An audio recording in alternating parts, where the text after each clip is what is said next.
புறநானூறு 62 சீரும். பாடியவர் கழாத்தலையார். பாடப்பட்டோன் சேரமான் குடக்கொ நெடுஞ்சேரலாதன் சோழன் வேற்பரட கைப் பெருவீரர் கிள்ளி. குறிப்பு: போர்ப்புறத்து பொருது இவர் வீழ்ந்த காலை பாடியது. திணை: தும்பை. துறை: தொகைநிலை. வருதார் தாங்கி அமர்மிகல் யாவது. பொருது ஆண்டொழிந்த மைந்தர் புன்தொட்டு குருதிச் செங்கை கூந்தல் தீட்டி நிறம்கிளர் உருவின் பேயை பெண்டிர் எடுத்து எறி அனந்தர் பறைச்சீர் தூங்கப் பருந்து அருந்துற்ற தானையோடு செருமுனிந்து அறத்தின் மண்டிய மரப்போர் வேந்தர் தாமாய்ந்தனரே குடைத்துளங்கினவே உரைசால் சிறப்பின் முரசு ஒழிந்தனவே பன்னூர் அடுக்கிய வேறுபடு பைநிலம் இடம்கெட ஈண்டிய வியன்கண் பாசறை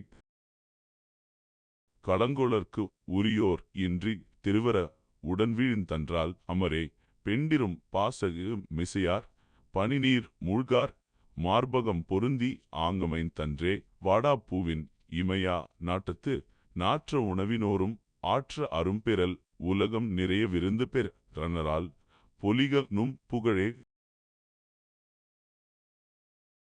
படைவீரர்கள் மாண்ட பின்னர் அரசன் சோழனும் சேரனும் மோதிக்கொண்டனர்.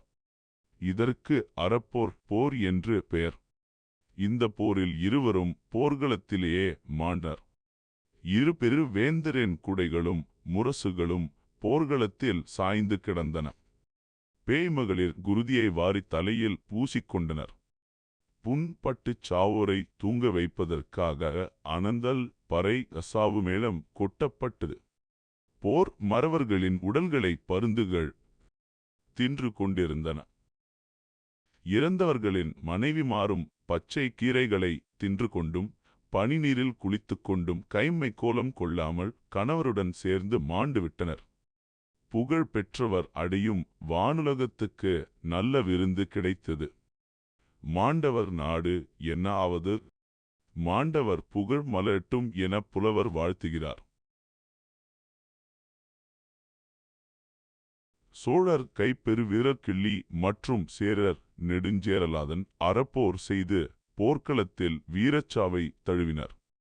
அவர்களது குடைகளும் முரசுகளும் சாய்ந்தன.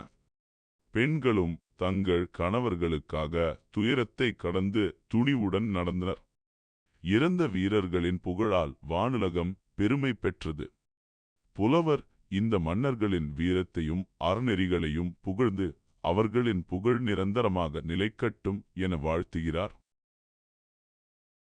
இனியதாய் லைக் செய்யவும், நண்பர்களுடன் பகிரவும், சப்ஸ்கிரைப் செய்யவும்.